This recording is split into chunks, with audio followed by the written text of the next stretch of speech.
Hello everyone, back to my channel KM family. আসসালামু আলাইকুম। কেমন আছেন সবাই? আশা করছি ভালো আছেন। আমি আপনাদের দোয়া এবং ভালোবাসা ভালো আছি এবং সুস্থ আছি। তো নতুন দিনে আজকে আর একটা ভিডিও নিয়ে আপনাদের মাঝে হাজির হয়ে গেলাম। আজকের ভিডিওটা শুরু করলাম সকাল থেকে, যেহেতু বাসায় মেহমান আছে তাই কিছু রান্না বান্না করতেছি। তো রান্নার অবস্থায় ছেলে মসজিদে যাবে নামাজ পড়ার জন্য। তো ছেলে চলে যাচ্ছে, আমি একটু ভিডিও করে নিলাম, আপনাদের সাথে একটু শেয়ার করলাম।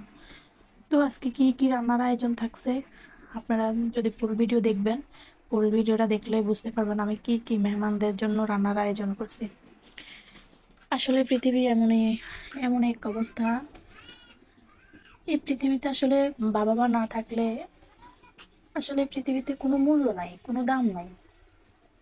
যতদিন আপনার বাবা বেঁচে থাকবো ততদিন আপনার মাথার উপরে ছায়া থাকবে, যতদিন আপনার মা বেঁচে থাকবে ততদিন বাপের বাড়ি আপনার মূল্য আছে। আসলে এই পৃথিবীতে যেমন বাবা না থাকলে মানুষের কোনো মূল্য দেয় না, তেমনি মা না থাকলে কোনো ওই জায়গায় কোনো দাম নাই। তো আজকে আসলে কথাগুলা বলতাম না, খুব কষ্টের মাঝে একটা কথা বলি। আমার বাবা মারা গেছে দীর্ঘ আজকে 5 বছর, 6 বছর চলতেছে। তো আসলে আমরা বুঝি আমার বাবাটা হারানোটা কত বেদনা, কত কষ্টকর। আর বিশেষ করে যদি ভাই বোন বেশি থাকে, কথা কাটাকাটি, কার্য জড়গা, এই ভালো এই খারাপ, মানে বিভিন্ন ভিন্ন সমস্যা। তো আসলে মায়ের উপরে, মা বাবা থাকলে বাবার উপরে যতটুকু প্রেশার যায় মায়ের উপর ততটুকু যায় না। যখন বাবা দুনিয়াতে না থাকে তখন মায়ের উপরে সব প্রেশার যায়। তো বাবাকে খুব মিস করি। হয়তো আজ আমার বাবা বেঁচে থাকলে আমাদের এই দিনগুলো দেখতে হতো না, আমরা এভাবে বঞ্চিত হতাম না। কি করব, আল্লাহ ভাই বোন সবাইকে সুস্থ রাখুক, ভালো রাখুক। মাকে, সবার কাছে অনুরোধ আমার মায়ের জন্য সবাই দোয়া করবেন, আল্লাহ মাকে দেন নেক হায়াত দান করুক।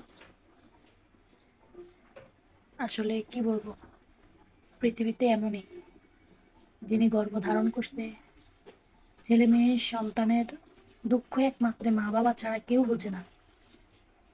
ভাত যখন না খায় তখন মায়ের মুখের দিকে তাকায়, দেখলে বুঝতে পারে আমার মেয়ে আজকে ভাত খাইছে কিনা, আমার মেয়ে কোনো সমস্যা আছে কিনা। মা ছাড়া, বাবা ছাড়া এই পৃথিবীতে কোনো মূল্য নাই। বাবাকে খুব মিস করি, খুব। তো আসলে কিভাবে কথা বলতেছি আমি জানি না, তারপর আপনাদের কিছু বলি। যদি আমার মাঝে কোনো ভুল ত্রুটি হইয়া থাকে তাহলে ক্ষমার দৃষ্টিতে দেখবেন। আজকে অনেক দুঃখের পরে এই কথাগুলো বলছি, অনেক কষ্ট লাগে অনেক সময়। তো যারা আমার পুরো ভিডিওটা দেখছেন, আপুরা ভাইয়ারা দেশ বিদেশ থেকে, সবাইকে ধন্যবাদ পাশে থাকার জন্য। আল্লাহ হাফেজ।